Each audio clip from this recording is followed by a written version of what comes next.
Um bom dia a todos. Que a paz do Senhor invada os lares, né?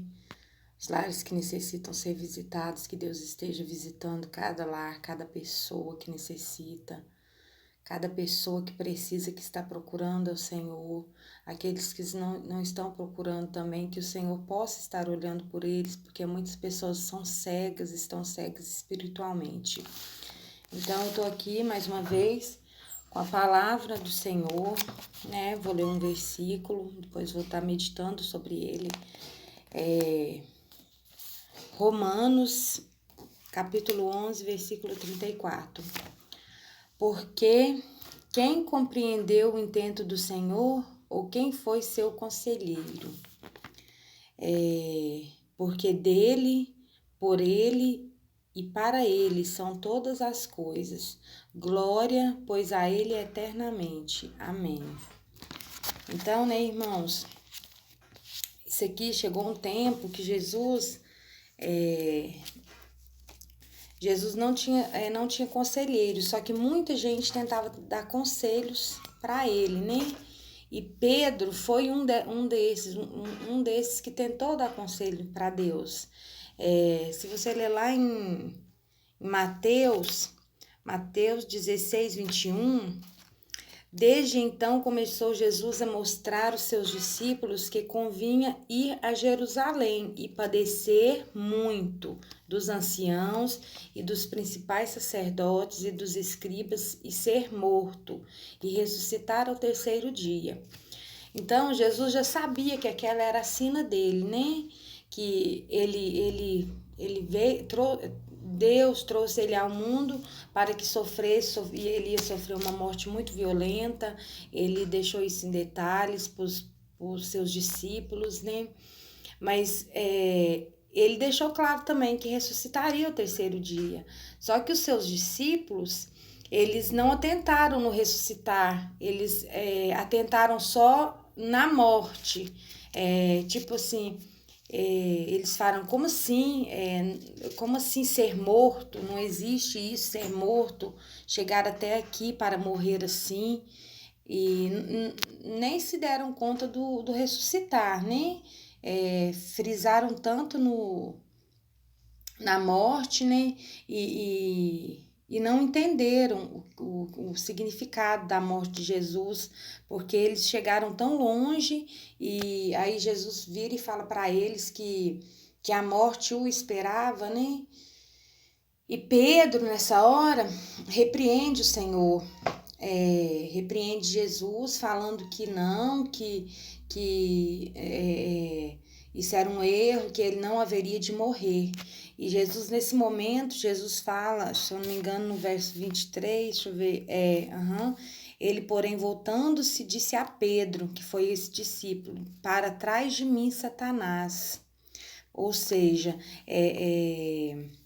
quando Pedro repreendeu Jesus, dizendo que de modo algum isso haveria de acontecer, sendo que Jesus já sabia que isso ia acontecer, que era para acontecer, para salvar a gente, né, meros pecadores, do nosso pecado, Pedro repreendendo, não era Pedro falando, era Satanás falando através da boca de Pedro. Jogou a seta inflamada e Pedro pegou a seta e repreendeu Jesus, falando que aquilo nunca haveria de acontecer, de modo algum.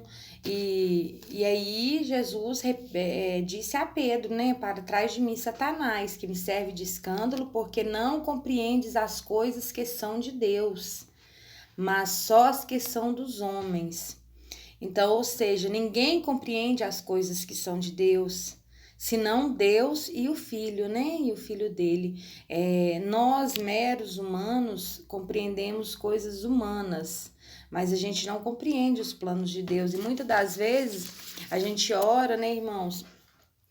A gente ora e em vez de falar faça segundo a sua vontade, a gente dá conselho para Deus. Isso já aconteceu comigo, ô Senhor, faça isso, aquilo, e me abençoe em nome de Jesus, amém. Mas a gente está aconselhando Deus, e isso não pode, né, irmãos? Deus tem que fazer segundo a vontade dele nas nossas vidas. Tem um ditado assim, né? A gente não pode impedir os pássaros de voarem sobre as nossas cabeças, mas a gente pode impedir eles de construir ninhos, né, na nossa cabeça, lógico. Então, ou seja, a gente não pode parar um pensamento de bater na porta da nossa imaginação, porque o pensamento vem, né? O pensamento vem. Então, o pensamento bateu na porta da nossa imaginação, a gente não tem como parar aquele pensamento, mas a gente não precisa fazer aquele pensamento ficar na nossa cabeça. Aquele pensamento não precisa virar um hóspede frequente da nossa mente. Então, tem coisas que a gente pensa, mas a gente não precisa dizer, né? Se for para magoar, se for para ferir, muita gente fala as coisas sem pensar, sabe? Sem pensar que tá machucando, sem pensar que tá ferindo. Então, se for para você falar alguma coisa que é para machucar, machucar alguém, machucar o seu irmão, às vezes você acha que não tá machucando, mas melhor você ficar calado. Tem coisa que a gente pensa, mas que a gente não precisa dizer. Às vezes no trabalho, você pensa, mas você vê como que as coisas funcionam, mas você precisa dizer tudo que você pensa? Não precisa, né? Tem coisa que fica na sua mente e depois vai embora, mas não precisa.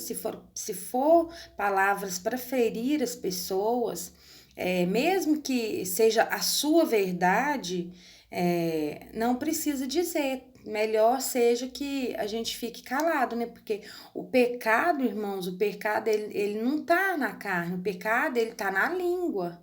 Então, às vezes a gente pensa, vou na igreja, não adianta a pessoa frequentar uma igreja, uma determinada religião, achar que tá sendo salva, que tá usando saia lá nos pés, que não tá cortando cabelo, que não tá fazendo isso, não tá fazendo aquilo. Isso não salva ninguém, viu, irmãos? Não salva. Melhor seja refriar a língua. Ver o que fala, pessoas da própria congregação.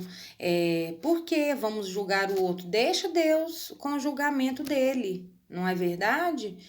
E empolguei aqui, irmãos, mas que Deus esteja abençoando, reflita nessa palavra, tá? Reflita em Mateus 16, do 21 em diante. Reflita sobre isso, nem sempre fale o que você pensa, tá? Pense para falar, é diferente, viu? Deus abençoe cada um, continua aí compartilhando, se inscreva no meu canal, dá uma ajuda lá, viu? Em nome de Jesus, Deus irá abençoar você e toda a sua família. Amém, em nome de Jesus, viu? Fica com Deus. Tchau.